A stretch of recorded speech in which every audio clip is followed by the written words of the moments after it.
하나님 아버지, 또 귀한 자리 불러주셔서 또 찬양을 통해 만왕의 왕 되시는 우리 주님을 찬양하도록 은혜 주시니 감사합니다. 이 시간 저희들 입술을 통해 다시금 이 종료주의를 맞이해서 예루살렘에 오신 그 예수를 맞이합니다. 주의 말씀 가운데 만나게 하여 주시고 우리 주님과 함께 일주일을 다시금 넉넉함으로 그 은혜 가운데 살아가도록 은혜 베풀어 주시옵소서. 예수님의 이름으로 감사하며 기도드리옵나이다. 아멘. 우리 새해가 되면 우리 종종 뭔가를 이루고 싶은 기대와 소망이 있지 않습니까? 그래서 사람들은 정월 초하루가 되면 우리 어르신들은 우리 젊은 사람들에게 이렇게 얘기하지 않습니까? 꿈을 좋은 꿈 꾸라고 그렇게 얘기해 주시지 않습니까? 여러분, 올 한 해 여러분 시작하실 때 돼지 꿈 꾸셨어요? 네. 어떤 사람들은 그 해돋이를 보면서 새해를 준비하는 소망을 담는 기대를 담아내지 않습니까? 어떤 사람들은 우리 젊은이들은 요즘에 소망이라는 단어도 쓰지만 이 버킷리스트라는 단어를 많이 쓰는 것 같습니다. 이루고 싶은 기대나 소망들이죠. 그걸 담아서 올 한 해에 이루고 싶은 모든 것들을 염원하는 또 그 얘기를 담아내게 되죠. 세대는 다르지만 공통적으로 가지고 있는 것은 우리 모두가 다 어떤 무언가를 이루어지길 원하는 기대하고 있는 기대 심리를 우리 모두가 다 공통적으로 가지고 있다는 것입니다. 오늘 본문에도 보시면 그런 기대 심리를 우리는 만날 수가 있습니다. 왜냐하면 오늘 본문의 배경이 되고 있는 이 6월절은 이스라엘 민족에게는 설날과 같은 날입니다. 우리는 1월 1일 구정 이렇게 시작하지 않습니까? 그런데 이스라엘 백성들은 달력을 보면 3월에 시작하는데 이 6월절이 그에게는 첫 새해가 됩니다. 이 출애굽의 기념을 담아서 그들이 출애굽을 하면서 하나님이 인도해 주신 감사와 은혜, 이런 것들을 그들의 새해 첫 번째라고, 첫 해라고, 첫날이라고 규정한 것이 바로 6월절이 되는 겁니다. 그리고 6월절이 되면 이스라엘의 모든 사람들이 예루살렘에 다 올라오게 되는 겁니다. 거기서 하나님께서 내게 주신 은혜들, 감사함들, 은혜들 가족들과 함께 다 나누게 되는 것이죠. 그러니까 오늘도 우리 본문 속에서 이 예루살렘에 주님이 입성하실 때에, 그때에 6월절을 맞이하기 위해서 수많은 사람들이, 가족들이 이미 예루살렘에 올라왔다는 것을 우리는 짐작하게 되는 것이죠. 그리고 지금 이 본문에 나오는 이 시점에도 수많은 사람들이 예루살렘을 향해 올라오고 있다는 것을 우리는 알 수가 있는 것입니다. 또 하나는 뭐냐면, 이들이 기대하고 있는 또 하나는 뭐냐면은 예수님이 예루살렘에 입성한다는 소식을 그들이 들었기 때문인 것입니다. 우리 주님이 가는 곳마다 병자가 치유가 되고 또 때로는 죽은 자들이 살아나지 않습니까? 그 얘기를 듣고 난 뒤에 그 장본인인 예수 그리스도가 이 예루살렘에 들어오신다는 그 얘기가 이들에게는 굉장한 중요한 만남이었던 겁니다. 물어보고 싶은 것들, 궁금한 것들, 실제 사건인지, 그는 이 현장 속에 그분이 어떤 분인지 그들은 보기를 원했었을 것입니다. 그래서 많은 사람들이 예루살렘에, 예수님이 예루살렘에 들어오시는 그 자리에 수많은 사람들이 모여들게 되었던 것입니다. 이 중에서 우리는 이 세 부류의 사람들 우리는 찾아볼 수가 있죠. 첫 번째 부류는 바로 병자들입니다. 이들은 예수님이 갈릴리 곳곳을 다니시면서 행했던 수많은 이적의 소리를 들었을 것입니다. 그들은 그의 인생들 가운데 도저히 불가능해 느껴졌던 수많은 일들이 예수님을 통해서 치유가 되고 회복이 되고 귀신이 떠나가게 되고 죽은 영혼이 살아난 놀라운 역사가 소문이 무성하게 들렸지 않습니까? 그러니까 이들이 기대하고 있는 밑바닥에 나도 그분을 만나게 되면 치료받는다는 분명한 마음이 들지 않겠어요? 그분이 어떤 분인지, 어떤 사역을 사용하셨는지, 어떻게 치료하셨는지, 그것이 정말 일어나던 사건인지 그들은 보기를 원했던 것입니다. 또 하나 부류는 뭐냐면 바로 정치적인 메시아를 기대하고 있는 사람들인 것입니다.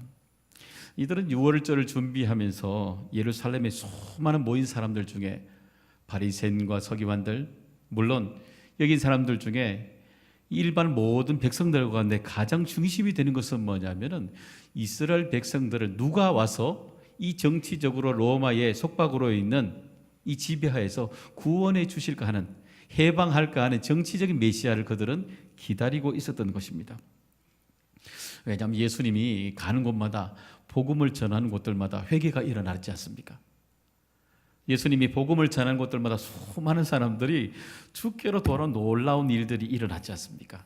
그러니까 그들이 구약의 예언대로, 다윗의 예언대로 이 땅에 그들을 해방시켜줄 그 메시아가, 그는 이 예수 그리스도가 메시아가 아닌지 그들 기대하고 있었던 것입니다. 물론 여기 나오는, 오늘 본문에 나오는 예수님의 수많은 제자들도 이 정치적인 메시아를 기대하는 사람들이죠. 세 번째 부류는, 이 사람들은 예수님이 예루살렘에 입성한다는 소식에 아무런 관심이 없는 사람들입니다. 여러분, 이상하지 않습니까? 예수님이 다니는 곳들마다 수많은 이적과 기사가, 수많은 일들이 일어났으면, 그죠? 수많은 사람들이 그 얘기를, 주제를 다뤄낸다면 여러분, 관심이 조금 가야 되는 게 정상 아닙니까? 궁금해져야 되는 것 아닙니까? 그런데 이들은 예수님이 하시는 일에 대해서, 사역에 대해서 어떤 분인지 전혀 관심이 없는 사람들이 여기에 있다는 것입니다. 여러분, 우리에게 이 땅을 살아가면서 가장 좋은 에너지 중에 하나가 뭐냐면 그것은 관심입니다. 관심은 열림입니다. 관심은 내가 경험한 것에 대한 기쁨이기도 하고, 이 관심이란 단어는 내가 경험하지 못한 세상에 대한 호기심을 우리는 관심이라고 얘기하지 않습니까? 그런데 이들에게 예수님이 하신 모든 일들이 왜 이렇게 이들에게는 무관심의 대상 일이 되었을까요? 종종 지금도 그렇지 않습니까? 지금도 예배드리고 있는 이곳에 있는 우리뿐만 아니라 밖에 있는 수많은, 교회 밖에 있는 수많은 사람들에게 오늘 예배가 그들에게 관심이 되고 있을까요? 예수님이 예루살렘에 입성하셨던 이 사건이 교회 밖에 있는 수많은 믿지 않는 사람들에게 그들의 관심이 될까요? 무관심입니다. 지금도 여전히 수많은 사람들에게는 예수님이 어떤 분인지, 어떤 일을 하셨는지 그들에게는 철저하게 무관심의 대상이 되어 있는 것입니다. 아마 이들에게는 주님의 십자가 사건이 실제라는 이야기가 그들에게 믿기지지 않기 때문인 것이죠. 아들러의 감정 수업이라는 책이 있습니다. 거기 보게 되면 이 아들러는 어떤 사건에서 사실을 옮겨갈 수 있는 이야기를 이렇게 이야기하고 있습니다. 새로운 사실을 알게 되면 감정이 바뀐다, 이렇게 얘기합니다. 어떤 사실을 통해서 바뀌어가는 이야기를, 그 책의 예를 이렇게 들고 있습니다. 부부가 한참 부부싸움을 하고 있었죠. 한 부부가 부부싸움을 할 때 밖에서 누군가 이웃에서 띵동하고 초인종을 눌렀습니다. 그때 나가서 문을 열고 나갔을 때에 그 이웃을 대할 때 여러분, 싸우는 태도로 말할 것 같습니까? 아니면 전혀 안 싸운 티를 내면서 얘기하겠습니까? 어떨 것 같습니까? 전혀 안 싸운 것처럼 문을 열고 그 이웃을 대하지 않습니까? 그런 것처럼 오늘도 내가 겪고 있는 일들이 어떤 일일지라도 새로운 문이 열리게 되면, 사실이 들어오게 되면 사람은 바뀌게 된다는 겁니다. 감정이 바뀌게 된다는 것입니다. 어쩌면 오늘도 우리 속에 있어야 될 수많은 사건들, 수많은 사실들이, 수많은 일들이 있지만 오늘도 우리에게는, 우리 주님께서 우리에게 이 예루살렘에 입성한 사실이 우리에게는 새로운 창문을 여는 사실이 되어야 되는 것입니다. 그래야 우리에게 감정이 바뀌는 겁니다. 은혜로 바뀌어가는 것입니다. 새로운 생각이 내 속에 바뀌게 되는 것입니다. 그래서 오늘도 이 말씀 속에 무관심에 있는 자들에게는 이 땅 가운데 새로운 사실이 그들에게 관심으로 바뀌어야 되는 이유가 여기 있게 되는 것입니다. 제가 그럼 여러분이 질문해 보죠. 병자들, 그리고 여기 정치적인 메시아를 기대하는 사람들, 예수님이 예루살렘에 들어온 사실에 대해서 무관심한 사람들, 이 세 부류 중에 어떤 사람들이 무관심한 사람들일까요? 어떤 사람들일까요? 병자들일까요? 정치적인 메시아들일까요? 메시아를 기대하는 사람들일까요? 아니면 정말 무관심한 사람들이 무관심한 사람들일까요? 어떤 사람들일까요? 알고 계십니까? 예수님이 원하시는 것에 관심이 없는 사람들은 다 무관심한 사람들입니다. 알고 계십니까? 예수님이 우리에게 정말 원하시는 것을 모르면 그의 인생의 끝자락에 끝까지 살아가도 아무런 관심이 되지 못하는 겁니다. 그럼 예수님이 오늘 우리 모두에게 주시고자 하시는 그 새로운 사실, 그 관심의 초점이 무엇일까요? 그것은 바로 예수님이 우리들에게 기대하고 있는 것이 있다는 것입니다. 그것을 위해서 예루살렘에 입성하셨다는 것입니다. 요한복음 3장 16절 17절을 우리 다 같이 한번 읽어보겠습니다. 시작. 하나님이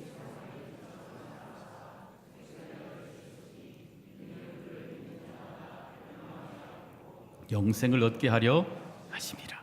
하나님이 그 아들을 세상에 보내신 것은 세상을 심판하려 하심이 아니요 그로 말미암아 세상이 구원을 받게 하려 하심이라. 주님이 우리에게 관심을 주신 이유가 뭡니까? 주님 우리에게 기대하신 이유가 무엇입니까? 그것은 뭐냐면 주님의 기대는 우리들을 만나기 위한다는 것입니다. 우리 죄의 문제를 해결하시기 위해서 이 땅에 예루살렘에 입성하셔야만 했던 것입니다.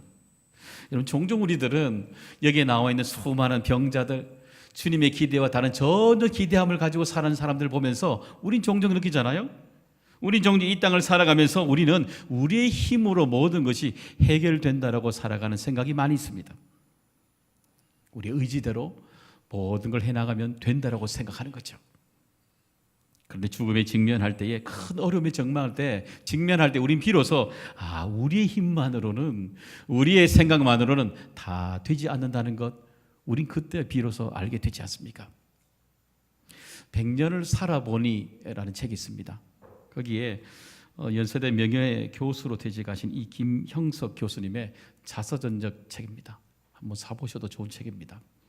거기 보게 되면 일을 하는 이유라는 챕터가 있습니다. 거기 보게 되면 저자가 이런 얘기를 해요. 저자가 40살이 될 때까지 살아온 모든 환경을 보게 되면 그렇게 가난했답니다. 그래서 일을 해야 되는 이유는 뭐냐면 내가 돈을 벌어야 되기 때문에 이 가난을 이겨내기 위해서 그는 열심히 일을 해야만 했던 것입니다. 그리고 일을 하고 돈을 버는 이유가 뭐냐면 그들은 가정이 있었고 자녀들을 부양해야 되는 분명한 그게 의무가 있었기 때문인 것이죠. 그리고 그는 그의 인생을 그렇게 살아가면서 이제 이 책을 썼던 80이 되고 90이 넘어갔을 때 문득 이 책을 쓰면서 저자는 그런 생각을 하게 됩니다. 내가 일을 하는 이유가 무엇일까? 내가 일을 하는 이유가 무엇일까? 여러분 무엇 때문에 여러분 일을 하고 살아가시는 것 같습니까? 이 저자는 한날은 치과에 다녀오면서 문득 치과에 가서 이 치료를 다 받고 집으로 돌아오는 중에 문득 이 생각을 하게 됩니다. 그래, 내가 가지고 있는 모든 것들은 다 남들이 내게 준 것이구나, 이 생각을 하게 됩니다. 내가 아무리 돈이 많아도 그 사람이 나를 치료해주지 않으면 치과에서 치료가 되지 않지 않습니까? 내가 아무리 돈이 있어도 옷을 사고 싶어도 내가 입는 옷도 남이 만들어줘야 입고 있는 것이고, 저자가 모자를 쓰고 있는 그 모자도 남들이 만들어주지 않은 모자를 쓸 수도 없고, 그리고 내가 날마다 매일마다 먹고 있는 농산물 먹거리 남들이 농사 지어주지 않으면 나는 먹을 수도 없고, 그토록 교수로 살아오면서 내 것이라 생각했는데 남들이 수많은 사람을 만드는 지식을 내가 가져서 내가 쓸 뿐인데 그게 아니면 내가 교수로 쓸 수도 없다는 것, 비로소 내가 일을 해야 되는 이유를 거기서 찾게 되었습니다. 그래서 그는 이렇게 얘기합니다.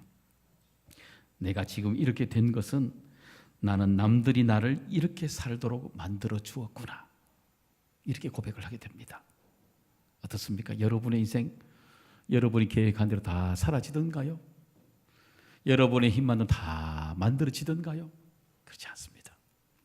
우리 인생, 내가 다 주관하고 살아가는 거지만 우리의 인생의 모든 끝자락 가져가는 여정에는 하나님이 도와주시지 아니하시면 우리 인생은 살아갈 수 없는 것입니다.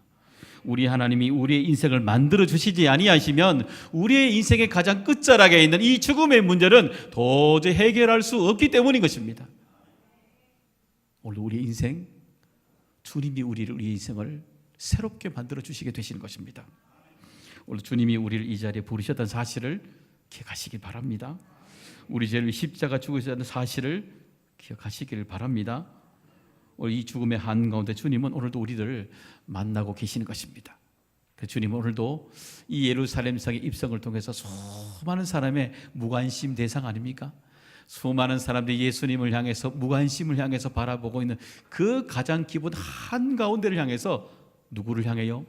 주님을 만나고자 하시는, 주님의 기대를 만나기를 원하시는, 주님께 관심을 두고 있는 그 사람을 향해서 무관심의 한가운데를 지나서 향하게 나가게 되었던 것입니다.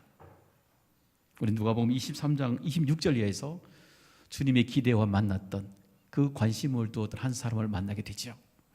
그 사람은 예수님의 십자가에 달리실 때 좌우편에 있던 두 강도였습니다. 그들은 인생의 자기의 모든 의지대로 계획대로 모든 것을 해왔던 인생의 사람들이었습니다. 그것이 맞다라고 생각했죠. 그 중에 한 사람은 자기 인생이 끝까지 자기의 생각이 옳다 생각하고 주님이 바로 옆에 있는데도 불구하고 그런 말씀을 듣지 않고 무관심으로 인생을 끝이 나게 됩니다. 근데 바로 한쪽에 있는 그 강도는 그의 인생의 마지막 걸음에 무관심으로 살아왔다가 그 마지막 한순간에 그의 선택의 은혜를 관심으로 그는 바꾸게 됩니다. 그리고 주님께, 주님이여, 주님의 나라가 임하실 때에 나를 기억하소서. 그 한 사람의 한 번의 관심으로 그의 인생은 그가 살아왔던 무관심의 전체 인생에서 한 번의 관심으로 그의 인생을 하나님의 기대와 만나는 사건이 일어나게 되었던 것입니다. 사랑하는 여러분, 지금도 수많은 사람들이 알고 계십니까? 무관심으로 끝나는 인생이라는 것 알고 계십니까?